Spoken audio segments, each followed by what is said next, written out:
അഗ്നിജ്വാല A deep love story ഭാഗം 64. ഭക്ഷണം കഴിക്കാൻ ടേബിളിന് ചുറ്റും ഇരിക്കുകയാണ് അഗ്നിയും മറ്റുള്ളവരും. അഗ്നി വിളിക്കാതെ തന്നെ അവന്റെ തൊട്ടടുത്തുള്ള ചെയറിൽ വന്നിരുന്നിട്ടുണ്ട് ജ്വാല. ചപ്പാത്തിയും പൊട്ടറ്റോ കറിയുമാണ് ചിത്തിര ഉണ്ടാക്കിയിരിക്കുന്നത്. ഇതെന്താ, നീ കഴിക്കുന്നില്ലേ? അപ്പു ചപ്പാത്തി മുറിച്ച് വായിലേക്ക് വെക്കുമ്പോൾ ജ്വാലയോട് സംശയത്തോടെ ചോദിച്ചു. അവള് കാലിപ്ലേറ്റ് മുന്നിൽ വെച്ചിരിക്കുകയാണ്. മൂളിക്കൊണ്ടവൾ അഗ്നിയെ നോക്കി. അവൻ അവൾ ഇടം കണ്ടിട്ട് നോക്കിക്കൊണ്ട് കഴിക്കുന്നുണ്ട്. ജ്വാലയുടെ മുഖം വീർത്തു. ദുഷ്ടൻ, ചെകുത്താൻ! വീട്ടിൽ നിന്നൊക്കെ എനിക്ക് വാരി തന്നിരുന്നല്ലോ. അപ്പൊ അതൊക്കെ അവരെ കാണിക്കാൻ വേണ്ടിയായിരുന്നോ? ഇപ്പോ ഒന്നെന്റെ മുഖത്തേക്ക് നോക്കുന്ന കൂടിയില്ല. വെറുതെ ഓരോ ശീലം പഠിപ്പിച്ചു വെച്ചിട്ട്. ജ്വാലയുടെ മുഖം ഒന്നുകൂടി കുത്തി വീർത്തു. അഗ്നി അവള് ദേഷ്യത്തോടെ നോക്കി. അതേ നിമിഷം തന്നെ അവനും അവളെ നോക്കി. എന്തേ കഴിക്കുന്നില്ലേ കുഞ്ഞ? കഴിക്കേ! അവൻ അവളെ ദേഷ്യം പിടിപ്പിക്കാൻ വേണ്ടി കുസൃതിയോടെ പറഞ്ഞു. ജ്വാല അവനെ തുറച്ചു നോക്കി. എന്തേ? അവൻ കള്ളച്ചിരിയോടെ ചോദിച്ചു. ഒന്നുമില്ല, അവള് ഗൗരവത്തോടെ പറഞ്ഞുകൊണ്ട് ഒരു ചപ്പാത്തി എടുത്ത് പ്ലേറ്റിലേക്ക് ഇട്ടു. എന്തു പറ്റി മോളെ? എന്താ മുഖത്ത് ആകൊരു ദേഷ്യം? അവളുടെ മുഖത്തേക്ക് സംശയത്തോടെ നോക്കിക്കൊണ്ട് ചിത്തു ചോദിച്ചു. ഒന്നുമില്ല അമ്മേ.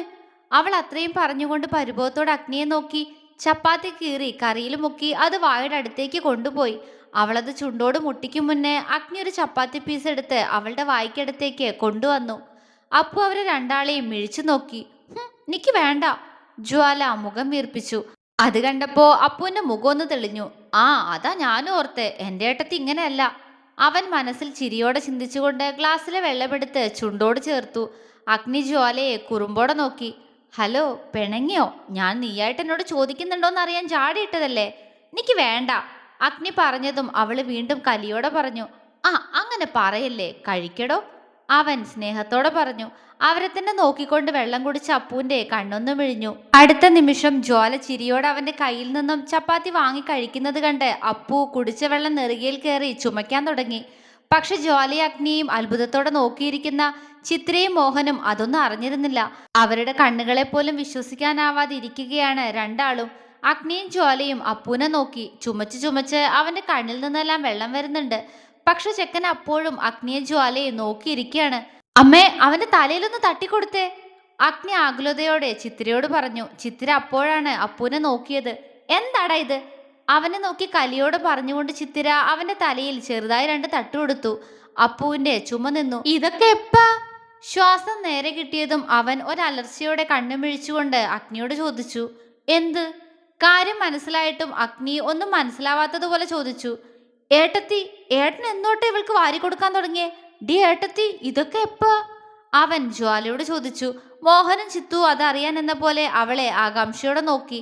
അത് തറവാട്ടിന്ന് അഗ്നി എനിക്ക് വാരിത്തന്നേ.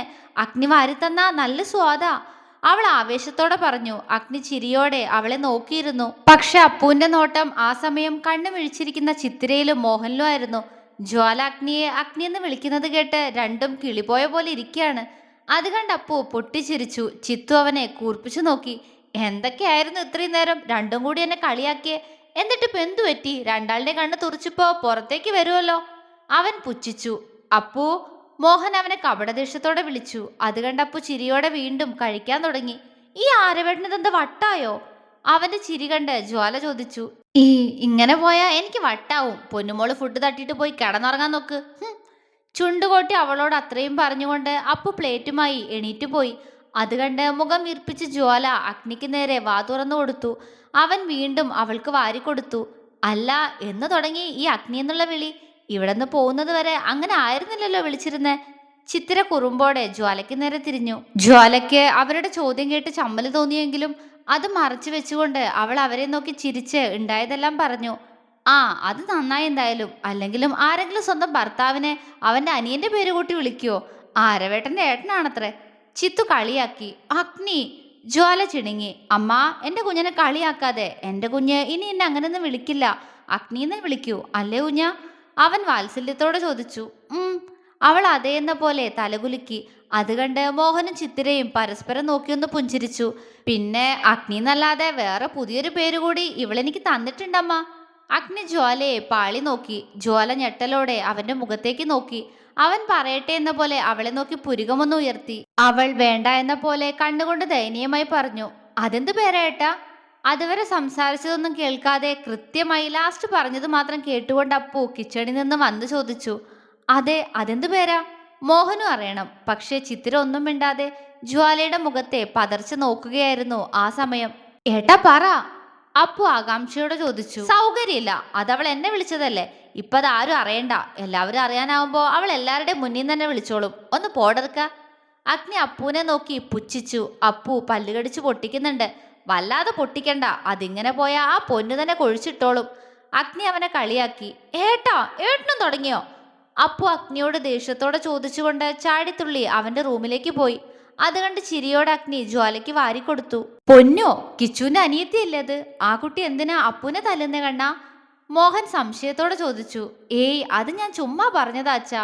അഗ്നി മറുപടി പറഞ്ഞു. അല്ല, ചുമ്മാതൊന്നും അല്ല അച്ഛേ. അതുണ്ടല്ലോ, പൊന്നൂന് അരവേട്ടൻ വെറുതെ ദേഷ്യം പിടിപ്പിച്ചതാ. അവൾക്കാണെങ്കിൽ പെട്ടെന്ന് ദേഷ്യം വരും. ഇനി അരവേട്ടനെ കെട്ടൂന്ന് ഏട്ടന്റെ മുഖത്ത് നോക്കി പറഞ്ഞേക്ക അവള്. ജ്വാല പറഞ്ഞതും ചിത്രയും മോഹനും പരസ്പരം ഒന്ന് നോക്കി. അതിനാ കുട്ടി അത് ശരിക്കും പറഞ്ഞതാണോ? ഏയ്, അവള് വെറുതെ പറഞ്ഞതാ. പക്ഷെ അരവേട്ടനെ നല്ലോണം ദേഷ്യം പിടിപ്പിക്കുന്നുണ്ട് പെണ്ണ്. ജ്വാല പൊന്നൂന്റെ കാര്യം പറഞ്ഞ് വാചാലയായി. അപ്പോഴും അവളുടെ സംസാരം ശ്രദ്ധിച്ചിരുന്ന് വയറ് നിറയെ അവളെ കഴിപ്പിക്കുകയായിരുന്നു അഗ്നി. അഗ്നിയുടെ റൂമിന്റെ ഡോറ് തുറന്ന് ജ്വാല അകത്തേക്ക് കയറി. ദിവസങ്ങൾക്ക് ശേഷം അവളുടെ മനസ്സ് പറഞ്ഞു. റൂമിൽ മൊത്തം അപ്പോഴും അഗ്നിയുടെ ഗന്ധമാണെന്ന് അവൾക്ക് തോന്നി. പെട്ടെന്ന് പുറകിൽ നിന്നും രണ്ട് കൈകൾ അവളുടെ വയറിലൂടെ ചുറ്റിപ്പിടിച്ചുകൊണ്ട് അവളുടെ തോളിൽ താടിയൂന്നി. അഗ്നി! അവന്റെ സാമീപ്യത്തിൽ പോലും വിറച്ചതുപോലെ അവള് വിളിച്ചു. അവൻ ഇങ്ങനെ ചേർന്ന് നിൽക്കുമ്പോൾ നെഞ്ച് പടപടാ മിടിക്കുന്നു. എന്താ ആലോചിക്കുന്നേ? അവൻ അങ്ങനെ തന്നെ നിന്നുകൊണ്ട് ചോദിച്ചു. ഞാൻ വെറുതെ. അവള് വിക്കിക്കൊണ്ട് പറഞ്ഞു. അതാ ചോദിച്ചേ, എന്താ വെറുതെ ആലോചിക്കുന്നേന്ന്? അവൻ വീണ്ടും ചോദിച്ചു. അവൻ അവളെ അവന് നേരെ തിരിച്ചു നിർത്തി. ഒന്നുമില്ല അഗ്നി, കുറച്ചു ദിവസം ആയില്ലേ ഇവിടെ. അതാ, അതുകൊണ്ട് നോക്കിയതാ. ആണോ? അപ്പോ എന്റെ കുഞ്ഞിന് നമ്മുടെ റൂം മിസ് ചെയ്തിരുന്നോ? അവൻ നേരത്തെ സ്വരത്തിൽ ചോദിച്ചു. ഇല്ല, ഞാൻ കിടക്കട്ടെ, എനിക്ക് ഉറക്കം വരണു. ജ്വാല അവനെ തിരിഞ്ഞൊന്ന് നോക്കി നേരെ ബാത്റൂമിലേക്ക് പോയി. അഗ്നി ഒരു പുഞ്ചിരിയോടെ ബെഡിൽ വന്നിരുന്ന് ഫോണിൽ നോക്കാൻ തുടങ്ങി. ജ്വാല ബാത്റൂമിൽ നിന്നും ഇറങ്ങിയപ്പോഴും അവൻ ഫോണിൽ നോക്കിയിരിക്കുകയാണ്. അവൾ അവനെ ഒന്ന് നോക്കിക്കൊണ്ട് ബെഡിൽ അവന് നേരെ തിരിഞ്ഞു കിടന്നു. അവൾ വന്നു കിടന്നതും അഗ്നി ഫോൺ മാറ്റിവെച്ച് അവൾക്കടുത്തേക്ക് കിടന്നു. ജ്വാല അവന്റെ മുഖത്തേക്ക് നോക്കി. അവൻ മുകളിലേക്ക് നോക്കി കിടക്കുകയാണ്. അവനെ ഒന്ന് നോക്കിക്കൊണ്ട് തന്നെ അവള് പതിയെ കണ്ണുകൾ അടച്ചു. കുഞ്ഞ! അവൻ പെട്ടെന്ന് അവളെ വിളിച്ചു. അവൾ കണ്ണ് വെട്ടി തുറന്നുകൊണ്ട് അവനെ നോക്കി. അതെ, ഞാൻ നേരത്തെ നിന്നോടൊരു കാര്യം ചോദിക്കണമെന്ന് കരുതിയതാ, വിട്ടുപോയി. ഇപ്പോഴാ ഓർമ്മ വന്നേ. അവൻ പറഞ്ഞതും അവൾ എന്തായെന്ന പോലെ അവനെ നോക്കി പുരികം ചുളിച്ചു. വേറൊന്നുമല്ല, അത് നേരത്തെ അച്ഛൻ മീനുട്ടിയുടെ കാര്യം പറഞ്ഞപ്പോ നിന്റെ മുഖം എന്താ മങ്ങിയേ? ഞാനത് ശ്രദ്ധിച്ചിരുന്നു. അവൻ അവളെ കണ്ണു ചുരുക്കി നോക്കി. ആ ചോദ്യത്തിൽ അവളുടെ മുഖം ഒന്നുകൂടി വാടിപ്പോയി. എന്താടാ? അവൻ അവൾക്ക് നേരെ തിരിഞ്ഞു കിടന്ന് അവളുടെ ഇടുപ്പിലൂടെ ചുറ്റിപ്പിടിച്ചു. ജ്വാല പെട്ടെന്ന് അവന്റെ കൈകൾ തട്ടിമാറ്റി അവനെ കൂർപ്പിച്ചു നോക്കി. എന്തിനാടി പൂച്ചക്കുട്ടി നീ എന്റെ കൈ തട്ടി മാറ്റിയേ? അവന്റെ ചുണ്ടു കൂർത്തു. ഇയാൾ എന്തിനാ എപ്പോഴും ഇങ്ങനെ കെട്ടിപ്പിടിക്കുന്നേ? അതൊന്നും വേണ്ട കേട്ടോ. അവളുടെ കവിള് വീർത്തു. അവൻ കുറുമ്പോടെ അവളെ നോക്കി. ശരി, വേണ്ടെങ്കി വേണ്ട. നീ ഞാൻ ചോദിച്ചതിനുള്ള മറുപടി പറ. അവൾ അവന്റെ മുഖത്തേക്ക് വല്ലായ്മയോടെ നോക്കി. അതാ കുട്ടിക്ക് എന്നോട് എന്തോ ഒരു ദേഷ്യമുള്ളത് പോലെ തോന്നി എനിക്ക്. എന്നെങ്ങനെ തുറച്ചു നോക്കായിരുന്നു. ഞാനാണെങ്കിൽ അവളോടൊന്നും മിണ്ടിയിട്ട് കൂടിയില്ലല്ലോ. എന്നിട്ടും എന്നോട് എന്തിനാ ദേഷ്യം? ജ്വാല വിഷമത്തോടെ ചോദിച്ചു. അഗ്നി അവളെ സ്നേഹത്തോടെ നോക്കി. ഏയ്, അവൾക്ക് നിന്നോട് എന്തിനാ ദേഷ്യം? നിനക്ക് തോന്നിയതാവും കുഞ്ഞാ. ചിലപ്പോ ആയിരിക്കും. പക്ഷെ ആ കുട്ടി എന്നോടൊന്നും മിണ്ടിയില്ലല്ലോ, അതെന്താ? അവള് വീണ്ടും സംശയത്തോടെ ചോദിച്ചു. അതെനിക്കറിയില്ലടാ. ഇനി അവള് വരുമ്പോ നമുക്ക് ചോദിക്കാട്ടോ. അവൻ പറഞ്ഞതും അവള് മൂളി. സമയം ഒരുപാടായി, ഉറങ്ങണ്ടേ? അവൻ അവളുടെ തലമുടിയിൽ തഴുകി. അവള് മൂളിക്കൊണ്ട് പതിയെ കണ്ണുകൾ അടച്ചു. അഗ്നി അവളുടെ മുഖത്തേക്ക് തന്നെ നോക്കിക്കിടന്നു. ചുണ്ട് കൂട്ടിവെച്ച് കൈയിന്റെ മുകളിലേക്ക് കവിൾ അമർത്തി വെച്ച് കിടക്കുന്ന അവളെ അവൻ പ്രണയത്തോടെ നോക്കി. പെട്ടെന്നെന്തോ ഓർത്തതുപോലെ അവന്റെ നോട്ടം അവളുടെ കാലിലേക്ക് പോയി. മുട്ടുവരെ മാത്രം ഇറക്കത്തിൽ കിടക്കുന്ന അവളുടെ സ്കേർട്ട് കണ്ട് അവൻ അവളുടെ മുഖത്തേക്ക് ദയനീയമായി നോക്കി. എന്റെ മഹാദേവ, ഞാൻ എങ്ങനെ ഇവളോടിത് പറയും? അവൻ വല്ലായ്മയോട് ഓർത്തു. ഇതുപോലെ ഓരോ സ്കേർട്ടും ഇട്ട് കിടന്നിട്ട് രാവിലെ നോക്കുമ്പോൾ സ്കേർട്ട് ഉയർന്ന് എവിടെ വരെ എത്തൂന്ന് ഈ പെണ്ണ് അറിയുന്നുണ്ടോ? അവൻ കണ്ണുകളൊന്ന് ഇറുക്കി അടച്ചു തുറന്നു. അവളുടെ തറവാട്ടിലാവുമ്പോ പ്രശ്നമില്ലായിരുന്നു. ചെറിയ റൂമായതുകൊണ്ട് പെണ്ണിനെ ചേർത്ത് പിടിച്ച് ദേഹത്തേക്ക് കിടത്തും.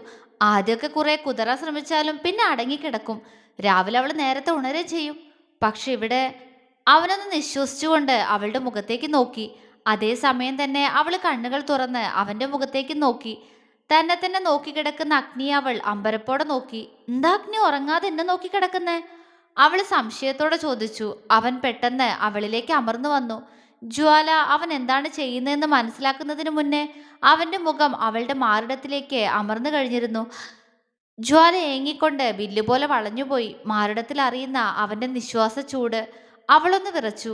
അഗ്നി, എന്തിനീ വെപ്രാളം? ഞാനല്ലേ കുഞ്ഞാ? അവൻ ആർദ്രമായി ചോദിച്ചു. അവൾ മിണ്ടിയില്ല. എന്തെങ്കിലും പറയാൻ പറ്റിയിട്ട് വേണ്ടേ? നെഞ്ചിടിപ്പ് കൂടുന്നത് അവനും കേൾക്കുന്നുണ്ടായിരുന്നു.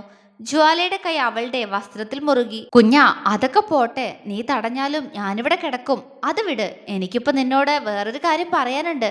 പക്ഷേ ഒരു സ്റ്റാർട്ടിംഗ് ട്രബിൾ. അവളുടെ ചിന്തകളെ മാറ്റിക്കൊണ്ട് അവൻ പറഞ്ഞു. അവൾ അവന്റെ മുഖത്തേക്ക് എന്താ എന്ന പോലെ നോക്കി.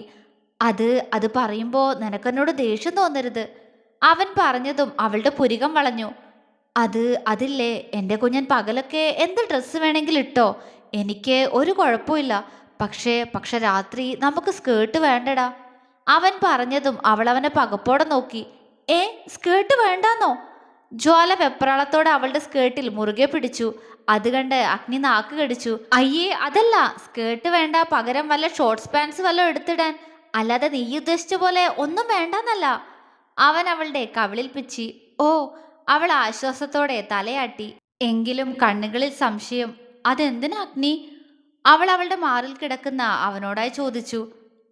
അതൊന്നുമില്ല കുഞ്ഞാ, നമുക്കിപ്പോ അതൊന്നും രാത്രി വേണ്ട. അവൻ പിന്നെയും പറഞ്ഞു.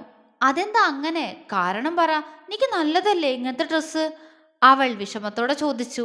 അവൻ ആദ്യം തന്നിൽ ഒരിഷ്ടം ഉണ്ടാക്കിയെടുക്കാൻ വേണ്ടി മാത്രമാണോ അങ്ങനെയുള്ള ഡ്രസ്സൊക്കെ തനിക്ക് വാങ്ങിച്ചു വെച്ചതെന്ന് പോലും അവൾ സങ്കടത്തോടെ ഓർത്തുപോയി. അവൻ പെട്ടെന്ന് അവളുടെ പിൻതലയിൽ പിടിച്ച് അവളുടെ മുഖം അവനടുത്തേക്ക് ഒന്നുകൂടി അടുപ്പിച്ചു. എന്താ? അവളിൽ വെപ്രാളം. അവന്റെ കണ്ണുകൾ അവളുടെ കണ്ണുകളിലാണ്. ചുണ്ടുകൾ ഇപ്പോൾ തമ്മിൽ ചേരുമെന്നുള്ള അകലം മാത്രം. പക്ഷെ അഗ്നിക്ക് അവളോട് എന്തോ പറയാനുണ്ട്. അവനത് അവളോട് പറയാൻ വല്ലായ്മ തോന്നി. അവൾക്ക് വിഷമമാകുമോ എന്ന പേടി. കുഞ്ഞാ, എടാ, രാത്രി ഇതുപോലുള്ള ഡ്രസ്സൊക്കെ ഇടുമ്പോ രാവിലെ ഞാനല്ലേ ആദ്യം എണീക്കുന്നെ. എന്നെ കൊണ്ട് പറ്റുന്നില്ലടി. അഗ്നി ശ്വാസത്തള്ളിച്ചയോടെ പറഞ്ഞു. ജ്വാലയ്ക്ക് എന്നിട്ടും മനസ്സിലായില്ല. അഗ്നി ശ്വാസം ഒന്ന് വലിച്ചു വിട്ടു. അത് കുഞ്ഞാ, അങ്ങനെ കിടക്കുമ്പോ രാവിലെ ആവുമ്പോഴേക്കും മോളുടെ സ്കേർട്ട് ഫുള്ള് മുകളിലേക്ക് ഉയർന്നു കിടക്കുക. അപ്പോ നിന്റെ എല്ലാം കാണും. അതാ അവൻ പറഞ്ഞു പതർച്ചയോടെ. ജ്വാല ഞെട്ടലോടെ അവന്റെ മുഖത്തേക്ക് നോക്കി. പൊടുന്നനെ കണ്ണുകൾ നിറയാൻ തുടങ്ങി. അവളുടെ ചുണ്ടു വിതുമ്പി. അയ്യോ, കരയല്ലേ? അവൻ പെട്ടെന്ന് അവളെ നേരെ കിടത്തി അവളുടെ മുഖം മുഴുവൻ ചുംബിച്ചു. കരയല്ലേ? നോക്ക്, അഗ്നി വേണമെന്ന് വെച്ചല്ല, അറിയാതെ കണ്ടതാടാ. കാല് വരെ കണ്ടുള്ളൂ. ഞാൻ അപ്പൊ തന്നെ അത് നേരെയാക്കി. നോക്കിയില്ല. അവൻ ആർദ്രമായി പറഞ്ഞു. കാലും കടന്ന് തുടയോളം കണ്ടത് അവന് മാത്രമേ അറിയൂ. അഗ്നി നിശ്വസിച്ചു. പക്ഷെ ജ്വാല അപ്പോഴും തേങ്ങുകയാണ്. എന്റെ പൊന്നല്ലേ, കരയല്ലേ? സത്യമായിട്ട് അഗ്നി നോക്കിയിട്ടില്ലടാ. അവൻ അവളുടെ കവിളിൽ തഴുകി. നോക്കാതെ പിന്നെ എങ്ങനെ കാണാ? വെറുതെ പറയാ. അവൾ വിതുമ്പി. അതങ്ങനെ കാണുമ്പോ തന്നെ ഞാൻ നോട്ടം മാറ്റും. സത്യം, എന്നൊന്ന് വിശ്വസിക്കടാ. അവൻ കെഞ്ചി. അവൾ ഒന്നും മിണ്ടാതെ അവനെ തന്നെ നോക്കിക്കിടന്നു തേങ്ങിക്കൊണ്ട്. അവൻ അവളുടെ കവിളിൽ പതിയെ ചുണ്ടമർത്തി. കരയില്ലേട്ടോ. അവനിൽ വാത്സല്യം. അവള് മൂളിക്കൊണ്ട് എഴുന്നേൽക്കാൻ ശ്രമിച്ചു. എവിടെ പോവാ?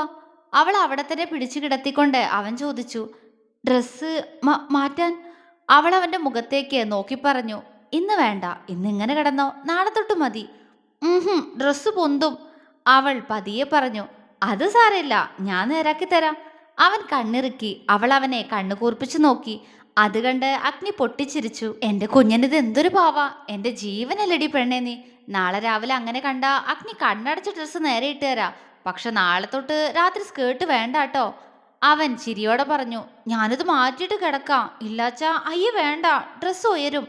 അവൾ വല്ലായ്മയോടെ പറഞ്ഞു. ഇന്ന് വേണ്ട, ഞാൻ മാറൂല. അവൻ കുറുമ്പോടെ പറഞ്ഞുകൊണ്ട് അവളുടെ നെഞ്ചിലേക്ക് തന്നെ കിടന്ന് ആ ഹൃദയതാളം കേട്ട് പെട്ടെന്ന് കണ്ണടച്ചു. അഗ്നി മാറ്. അവൾ അവനെ തട്ടി വിളിച്ചു. അഗ്നി ഉറങ്ങി. അവൻ കണ്ണു തുറക്കാതെ അവളോട് കുറുമ്പോടെ പറഞ്ഞു. അഗ്നി. ജ്വാല ചിടുങ്ങി. കിടന്നുറങ്ങടി പെണ്ണെ. ചിരിയോടെ പറയുന്നതിനോടൊപ്പം അവൻ ലൈറ്റ് ഓഫാക്കി ബെഡ് ലാമ്പിട്ട് അങ്ങനെ തന്നെ കിടന്നു. ജ്വാല അവനെ തന്നെ നോക്കിക്കിടന്നു. അഗ്നി പെട്ടെന്ന് തന്നെ ഉറക്കം പിടിച്ചിരുന്നു. അവനെ തന്നെ നോക്കിക്കിടന്ന ജ്വാലയ്ക്ക് അവനോട് ഒരുപാട് സ്നേഹം തോന്നി, ബഹുമാനം തോന്നി. അറിയാതെ അവളുടെ കൈകൾ അവന്റെ കവിളിനെ തലോടി. കുഞ്ഞാ, ഉറക്കത്തിലും അഗ്നി വിളിച്ചു. ദേവേട്ടാ. അവളും പതിയെ വിളിച്ചു. അഗ്നിയുടെ ചുണ്ടുകൾ വിടർന്നു. അവൻ ഒന്നുകൂടി അവളിലേക്ക് ചേർന്ന് കിടന്നു. ജ്വാല അവനെ രണ്ട് കൈകൊണ്ടും കെട്ടിപ്പിടിച്ചു. പതിയെ അവളുടെ കണ്ണുകളും അടഞ്ഞുപോയി. ഹൃദയതാളം ഒന്നായി ഒഴുകി. ഒരു പ്രണയമഴയ്ക്കായുള്ള കാത്തിരിപ്പിനായി. തുടരും.